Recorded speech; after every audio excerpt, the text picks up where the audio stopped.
Les habitudes de communication ont beaucoup évolué depuis l'avènement du numérique. Aujourd'hui, le débit des réseaux des particuliers comme des organisations est généralement suffisant pour permettre à deux personnes de communiquer en échangeant non seulement leur voix, mais aussi leur image vidéo, voire une scène saisie à partir d'un smartphone. Du côté de l'écrit, la messagerie instantanée, ou chat, ou plus académiquement dialogue en ligne, permet d'échanger en direct avec un interlocuteur des messages écrits en temps réel. A minima, une zone partagée affiche instantanément la succession des échanges. L'intérêt ici est de voir quelles sont les possibilités ouvertes par ce genre d'outils dans le cadre de travaux de groupe. Tout d'abord, on peut établir une communication en temps réel avec plusieurs personnes.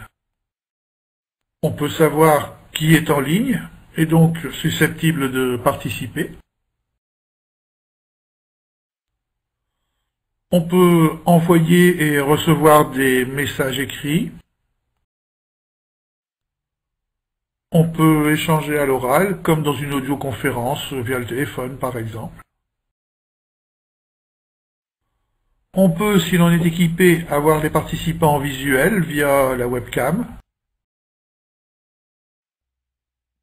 On peut, si l'application le permet, partager en direct un espace d'écriture qu'on appelle tableau blanc ou un partage d'écran.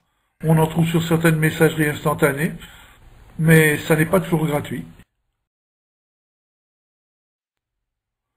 On peut enfin échanger des documents en transférant des fichiers. Bref, le chat, la messagerie instantanée et ses applications ont toute leur place dans l'organisation du travail de groupe, en particulier quand on veut planifier quelques séances en mode synchrone pour améliorer la réactivité des échanges, résoudre des problèmes rencontrés. Une discussion en temps réel, à un moment clé, peut éviter une longue série de courriels. Nous allons, dans cette séquence, revenir sur quelques points clés de cette communication synchrone via une messagerie instantanée.